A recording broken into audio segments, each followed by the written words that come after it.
moi, je suis l'acteur, je le dis simplement en toute humilité, mais il est inaltérable. C'est-à-dire que j'ai toujours autant de plaisir, d'émotion, d'énergie à jouer cette fable extraordinaire sur le racisme, qui est le plus beau texte contre le racisme qui puisse exister.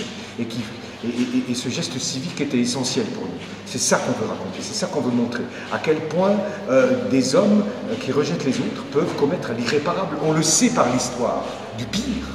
Mais ce pire peut toujours survenir. Et c'est pour ça qu'on a monté Greg Salpé de Robert Jarre. Im Mappiton, das 38. Lokal, hat mir einer direkt in die Augen geschaut, plötzlich. Mittel in die Augen. Ein geiler Pullover und links Scheitel, ja. Links Scheitel. Und Nein gelacht. Mit Nein gesagt, mit der Hand. Oder mit dem Kopfschütteln, direkt in die Augen Nein gelacht. Gelacht, direkt in die Augen mir, nicht Nein gesagt oder sich umdreht häufig. Er hat Nein gelacht mit mir, mit in die Augen rein, da rein. Er hat mich angeschaut, er hat mir da geschaut, er hat Nein gelacht. Nein, er hat jetzt nicht lachen. Wie kommt er da dazu, der Pullover Mann, mich anlachen? In die Augen rein, in meine schwarzen Augen rein, im Mappiton, im 38. Lokal plötzlich, einfach lachen, mich anlachen, sagen, der Rosenverkäufer, anlachen. Verdammt, nochmal, diese Mentalität. Ich schaue dann nicht ganz über, wie sie auf dem Bank Platz nehmen oder wenn sie vom Bank aufstehen und wieder gehen. Ich tue es einfach beobachten. Meistens am Sonntagsmittag.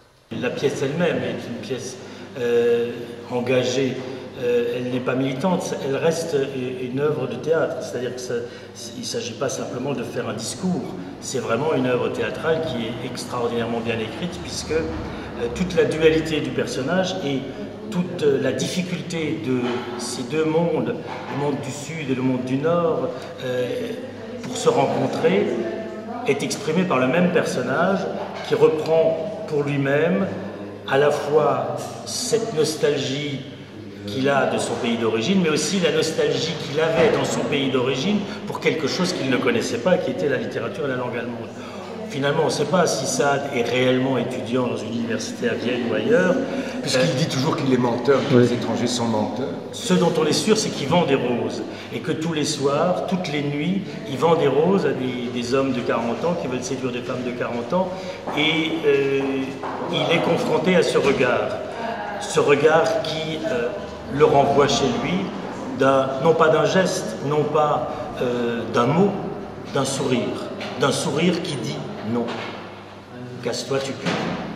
Et donc c'est ça la pièce. Et à partir de là, il y a une extraordinaire poésie, parce que c'est un texte très violent mais très poétique finalement, qui met en scène ce gars qui est confronté à cette vie de cave, cette vie de... On ne sait pas très bien où il se situe. Dans la pièce, il est censé être sur une scène, un plateau vide, sur une chaise, avec juste ses roses à la main. Quand on s'est emparé du projet, j'avais envie dès le départ que cette scène représente véritablement un décor de théâtre. C'est qu'on ne soit pas simplement sur un plateau, c'est pas un homme qui vient faire une conférence à un public, c'est le public qui voit par le petit trou de la serrure, qui est la convention théâtrale de base, qui voit vivre un homme dans son univers, qui soliloque, qui se parle à lui-même, qui parle à ses miroirs, qui parle à son armoire, qui parle à cette photo qui lui rappelle l'Irak des années 80.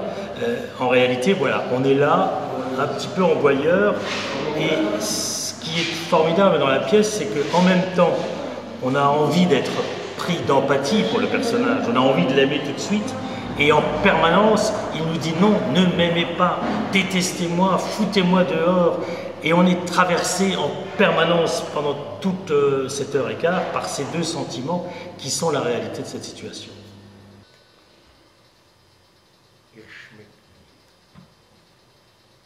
Ich sehe meine Hüpfbohr. Ich wasch